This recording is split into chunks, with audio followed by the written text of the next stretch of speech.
Selamat berjumpa kembali saudara-saudari yang mengasihi Tuhan, dikasihi Tuhan Yesus Kristus. Puji kepada Tuhan untuk hari ini.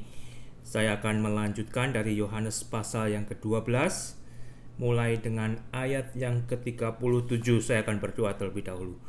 Bapa di surga, terima kasih untuk hari ini. Biar hamba juga boleh mengucap syukur, dan ingatkan kami anak-anak-Mu senantiasa mengucap syukur tanpa berkesudahan, karena Engkau baik, karena hari-hari ini adalah anugerah Tuhan. Berikan berkat-Mu ketika kami juga boleh membaca, merenungkan firman-Mu. Berikan kebenaran-Mu, berikan berkat surgawi-Mu Bapa. Ampuni untuk segala dosa-dosa kami Tuhan.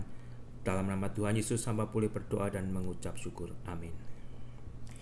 Yohanes pasal yang ke-12, saudara, saya akan melanjutkan mulai dengan ayat yang ke-37. Demikian bunyinya. Dan meskipun Yesus mengadakan begitu banyak mukjizat di depan mata mereka, namun mereka tidak percaya kepada Yesus. Supaya genaplah firman yang disampaikan oleh Nabi Yesaya, Tuhan, siapakah yang percaya kepada pemberitaan kami? Dan kepada siapakah tangan kekuasaan Tuhan dinyatakan? Karena itu mereka tidak dapat percaya, sebab Yesaya telah berkata juga, Ia telah membutakan mata dan mendegilkan hati mereka, supaya mereka jangan melihat dengan mata dan menanggap dengan hati, lalu berbalik sehingga aku menyembuhkan mereka. Hal ini dikatakan oleh Yesaya karena Yesaya telah melihat kemuliaan Yesus dan telah berkata-kata tentang Yesus. Namun, banyak juga di antara pemimpin yang percaya kepada Yesus. Tetapi oleh karena orang-orang Farisi, mereka tidak mengakuinya berterus terang, supaya mereka jangan dikucilkan, sebab mereka lebih suka akan kehormatan manusia daripada kehormatan Allah. 2000 tahun sudah berlalu semenjak kelahiran Yesus. 2000 tahun telah kita lalui semenjak Yesus telah ada di bumi ini. 2000 tahun juga berita tentang Yesus yang telah hadir di bumi ini didengar oleh manusia. Tetapi sejauh mana sampai saat ini juga kembali masih banyak manusia yang belum mau percaya. Masih banyak manusia yang belum mau percaya. Dan bahkan berapa banyak hari ini saja, saudara, hari ini saja orang yang mati dengan tidak percaya kepada Yesus. Hari ini saja banyak sekali, saudara. Kalau saudara melihat statistik kematian, banyak. Yesaya yang hidup sekitar 700 tahun sebelum kelahiran Yesus, dia telah melihat kemuliaan Yesus. Dia telah memberitakan akan kedatangan Yesus, bagaimana Yesus akan menderita dan mati bagi manusia. Yesaya telah memberitakan kedatangan Tuhan. Tetapi siapa yang percaya saat itu? Yesaya berkata, Tuhan, siapakah yang percaya kepada pemberitaan kami, dan kepada siapakah tangan kekuasaan Tuhan dinyatakan? Mungkin ada orang-orang yang percaya, tetapi secara prosentasi kecil. Inilah, saudara, sebenarnya kita diingatkan. Iblis telah berkuasa dari sejak lama, dan iblis masih berkuasa dan menguasai dan membutakan mata rohani manusia. Tetapi biarlah saat ini saya dan saudara, kita yang sudah dicelikkan mata rohaninya oleh Allah dan melihat terang di dalam Yesus dan telah percaya kepada Yesus sebagai Mesias, sebagai anak Allah, sebagai utusan Allah, sebagai juru selamat yang Allah berikan untuk menyelamatkan manusia. Biarlah kita juga memiliki satu kerinduan untuk memberitakan Yesus kepada keluarga kita, kepada saudara kita, kepada teman kita, kepada sejauh mana Tuhan memberikan kesempatan. Saudara tidak usah berargumentasi. Apa yang saudara bisa lakukan adalah memberitakan siapa Yesus, tentang Yesus yang sudah dicatat di dalam Alkitab. Sehingga ketika mereka mau mencari tahu tentang Yesus yang Anda katakan sesuai dengan Alkitab, orang tersebut akan menemukan apa yang Anda katakan sesuai dengan Alkitab. Karena Alkitab, firman Allah, adalah sumber kebenaran tentang Yesus. Demikian juga Yesaya berkata, Ia telah membutakan mata dan mendegilkan hati mereka, supaya mereka jangan melihat dengan mata dan menanggap dengan hati lalu membalik sehingga aku menyembuhkan mereka. Allah tidak pernah memaksa manusia untuk percaya kepada anaknya Yesus. Meskipun Allah dengan jelas melalui firman Allah telah berbicara, jikalau di dalam Yesus manusia beroleh keselamatan, manusia bisa masuk sorga, manusia mendapatkan kehidupan kekal. Hanya di dalam Yesus manusia bisa diselamatkan Allah. Mengapa? Kembali, agama-agama mengajarkan kebaikan itu sangat terpuji. Orang hidup mengamalkan kebaikan itu sangat terpuji. Banyak orang baik itu sangat terpuji. Tetapi satu hal yang membuat manusia akan terganjal dan gagal untuk masuk surga karena dosanya. Karena dosanya. Dosa itu tidak bisa dibayar oleh manusia sendiri. Karena standar dari Allah bagi manusia untuk bisa masuk surga adalah kesempurnaan. Kesempurnaan.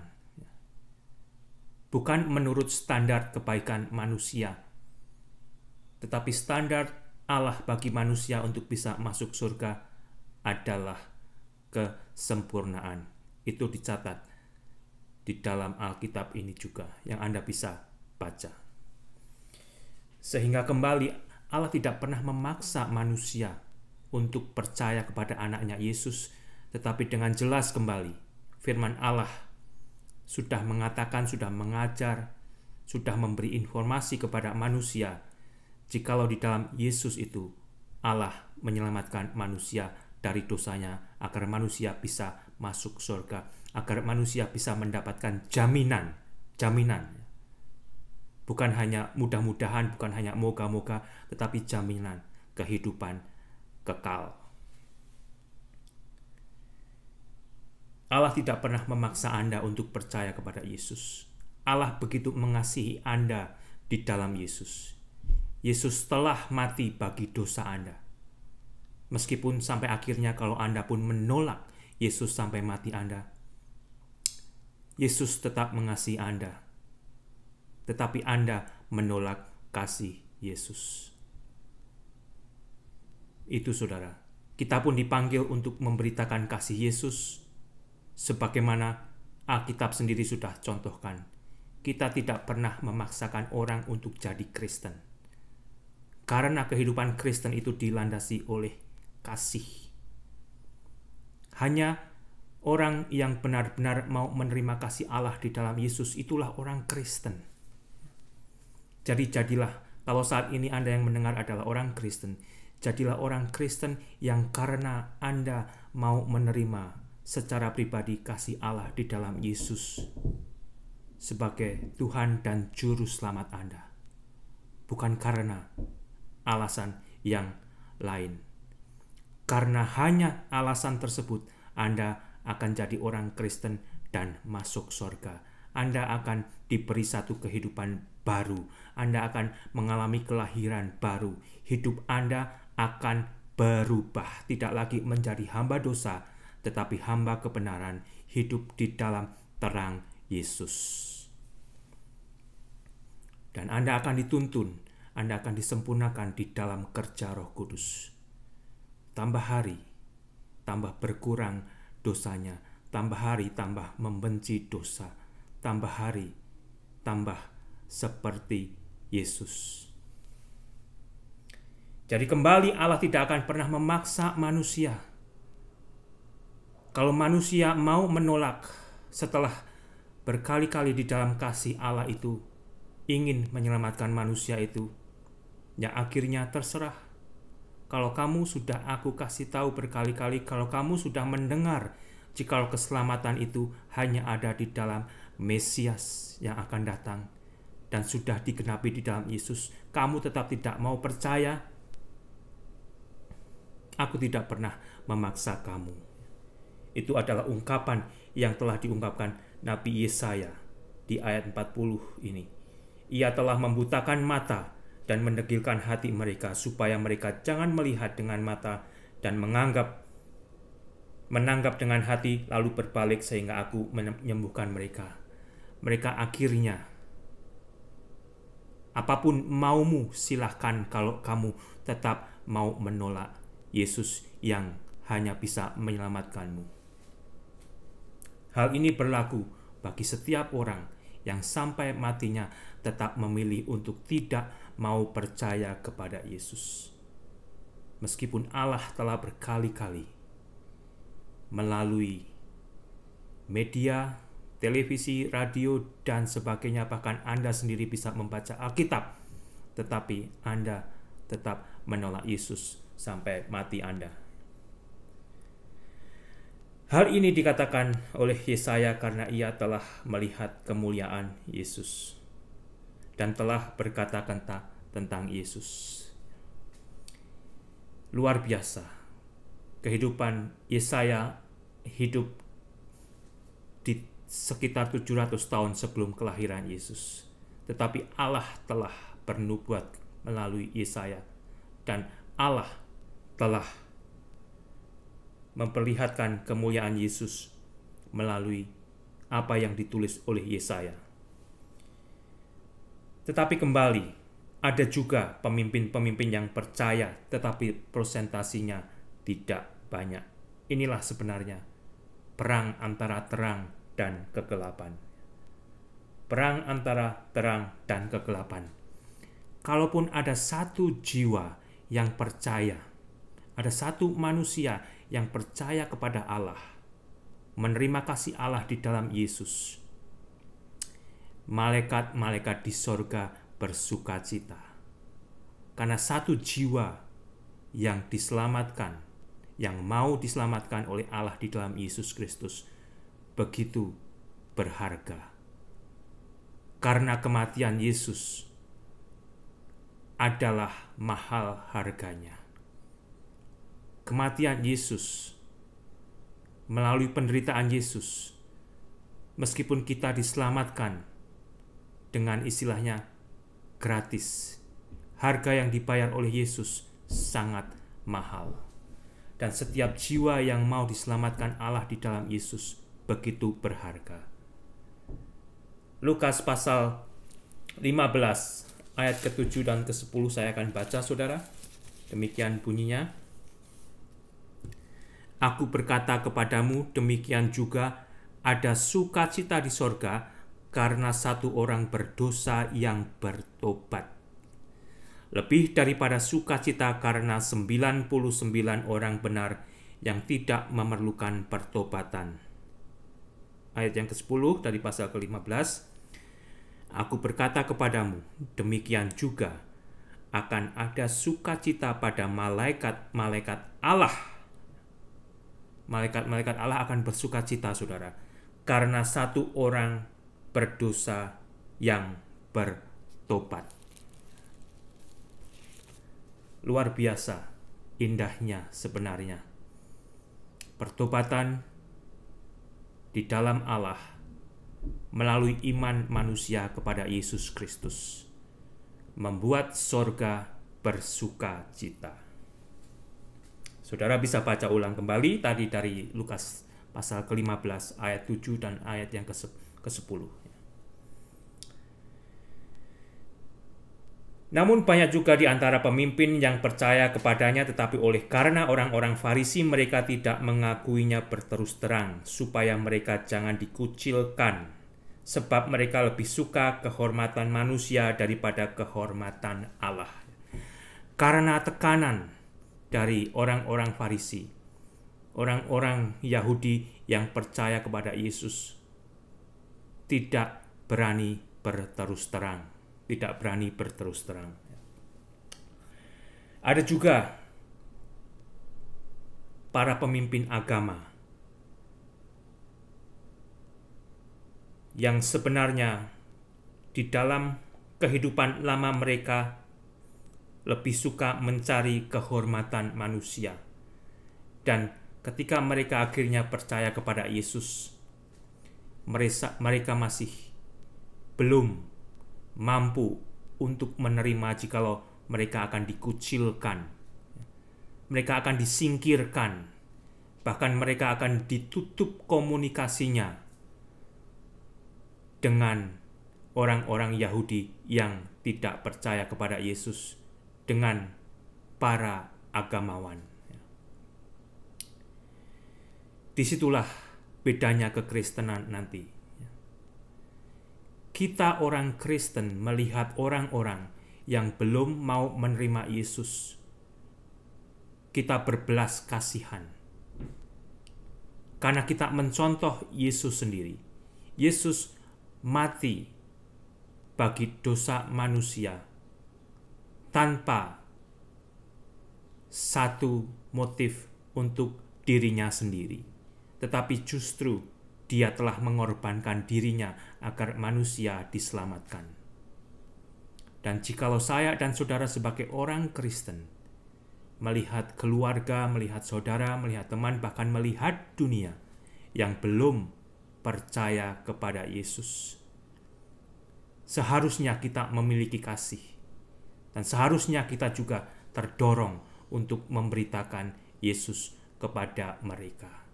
Karena kita tahu, kita sudah diberitahu oleh Alkitab, oleh Roh Kudus yang berbicara kepada kita melalui pembacaan Alkitab. Setiap manusia pada akhirnya harus mempertanggungjawabkan hidupnya. Apakah selama hidupnya akhirnya dia percaya kepada Allah dan mau diselamatkan oleh Yesus Kristus atau tidak? Dan kematian kekal bukanlah sesuatu hal yang sepele. Kematian kekal adalah sesuatu hal yang akan menjadi momok bagi orang itu sepanjang hidup di dalam kekekalan mereka, di dalam lautan api, di dalam siksaan.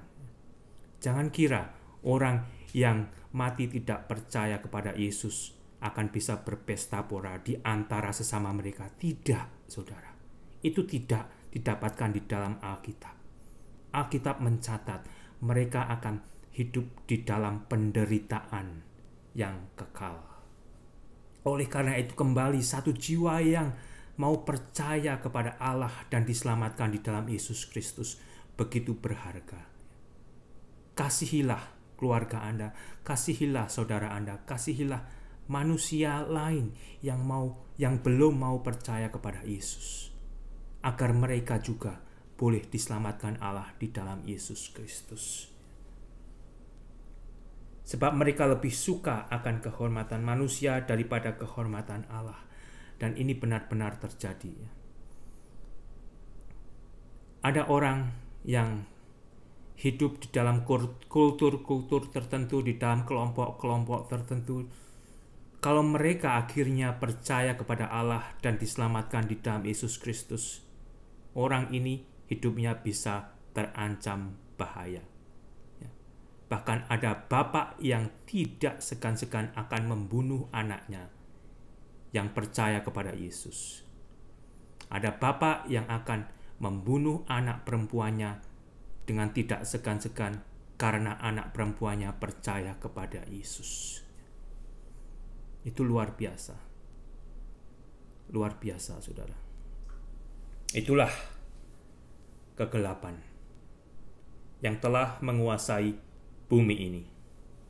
Ayat 44, tetapi Yesus berseru, katanya, barang siapa percaya kepadaku, ia bukan percaya kepadaku, tetapi kepada Dia, kepada Allah yang telah mengutus aku.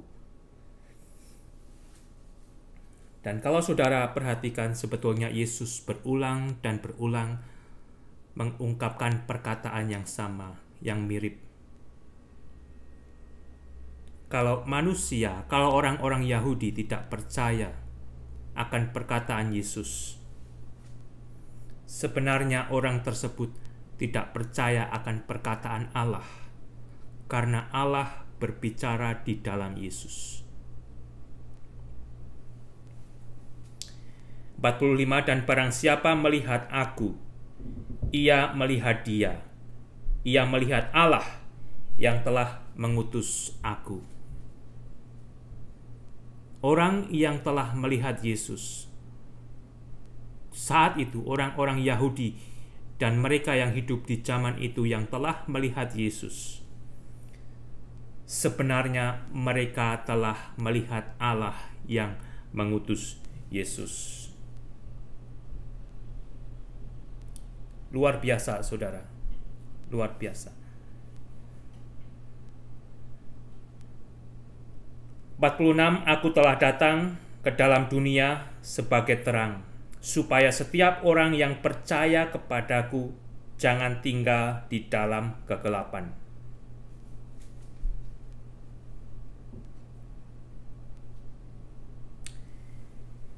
Kalau Anda telah jadi Kristen,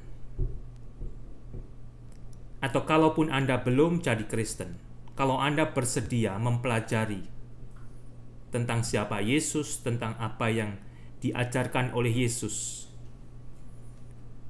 Anda akan bisa melihat bedanya kehidupan di dalam Yesus dan kehidupan yang dipraktekkan manusia yang ada di bumi saat ini, bahkan yang ada di kompleks lokasi Anda, bahkan yang ada di tempat di mana Anda bekerja, belajar, berkomunitas. Anda bisa melihat bedanya.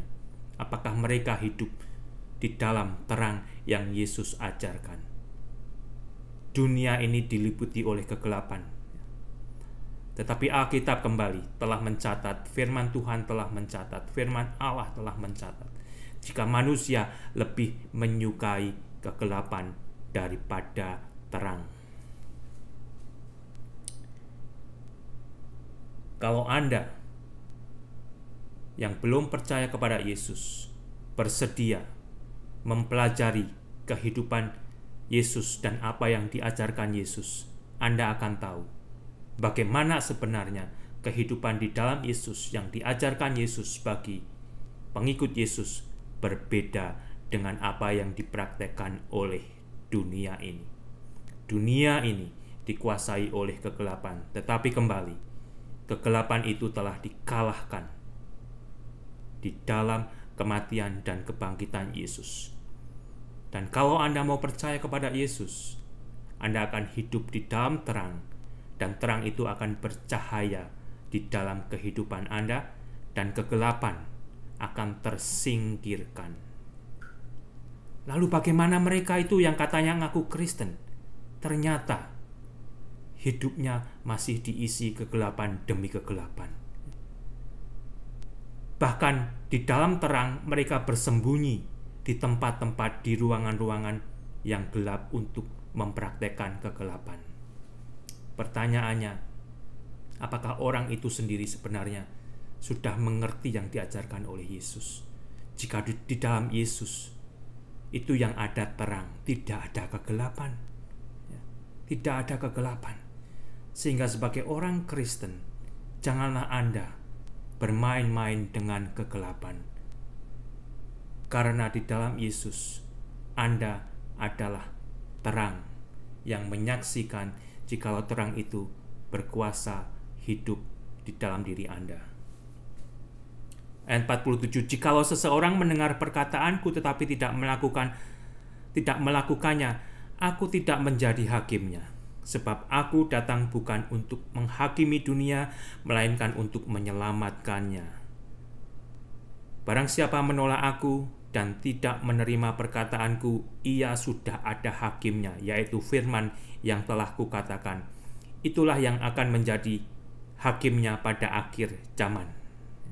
Mungkin Anda pernah mendengar, saat ini sebenarnya adalah zaman anugerah. Zaman anugerah. Zaman di mana manusia diberi kesempatan untuk diselamatkan oleh Allah di dalam Yesus Kristus melalui imannya. Melalui imannya. Sehingga orang tersebut akan dihakimi oleh Allah dan dinyatakan tidak berdosa di dalam Yesus Kristus. Karena orang itu telah menaruh imannya kepada Yesus Kristus yang telah secara pribadi menebus dosa orang itu. Yesus datang bukan untuk menghakimi. Ada saatnya Yesus nanti datang akan menghakimi untuk terakhir kalinya. Tetapi sebelum masa penghakiman terakhir itu datang, saat ini Anda masih diberi anugerah Allah untuk diselamatkan di dalam Yesus Kristus. Toh kalaupun ada manusia yang tidak mau percaya, firman yang dikatakan oleh Yesus akan menghakimi orang itu pada saatnya nanti, pada masa penghakiman di akhir zaman. Barang siapa menolak aku, barang siapa menolak Yesus dan tidak menerima perkataanku, dan tidak menerima perkataan Yesus, ia sudah ada hakimnya, yaitu firman yang telah kukatakan, yaitu firman yang telah Yesus katakan itu adalah hakimnya. Itulah yang akan menjadi hakimnya pada akhir zaman. Perkataan Yesus adalah kebenaran. Yesus adalah kebenaran. Banyak orang akan menjual kebenaran, banyak orang akan menawarkan kebenaran, tetapi Yesus sendiri berkata, "Akulah kebenaran." Anda diberikan pilihan, Anda diberikan kesempatan untuk menginvestigasi kembali kebenaran-kebenaran yang ditawarkan oleh dunia. Tetapi dengan jelas Yesus mengatakan, jikalau Dia adalah kebenaran dan firman-Nya adalah kebenaran. Ayat 49, sebab aku berkata-kata bukan dari diriku sendiri, tetapi Bapa yang mengutus aku, dialah yang memerintahkan aku untuk mengatakan apa yang harus aku katakan dan aku sampaikan. Apa yang dikatakan oleh Yesus kembali itu yang dikatakan oleh Bapa. Kalau manusia tidak mau percaya kepada Yesus, sebetulnya kembali manusia tidak mau percaya kepada Allah, meskipun apapun klaim manusia tersebut. Kalau manusia tersebut sudah mengklaim, aku menyembah Allah, aku percaya kepada Allah yang hidup, tetapi tetap tidak mau percaya kepada Yesus Kristus, entah itu Allah yang lain atau manusia itu memiliki persepsi yang lain yang tidak sebenarnya diajarkan Allah kepada manusia untuk bertemu dengan anaknya sendiri, Yesus Kristus, untuk menyelamatkan manusia itu. Dan aku tahu, ayat 50 saya akan akhiri di sini, dan aku tahu bahwa perintahnya itu adalah hidup yang kekal. Yesus tahu bahwa perintah Allah itu adalah hidup yang kekal. Adalah hidup yang kekal. Jadi, apa yang aku katakan, jadi apa yang Yesus katakan Aku menyampaikannya sebagaimana yang difirmankan oleh Bapa. Yesus menyampaikannya sebagaimana yang Allah telah firmankan kepada Yesus untuk disampaikan kepada manusia. Kalau Anda percaya kepada Allah yang hidup, Anda menyembah Allah yang hidup, terimalah firman Allah di dalam Yesus Kristus, karena Yesus Kristus adalah keselamatan dari Allah bagi manusia. Tuhan memberkati.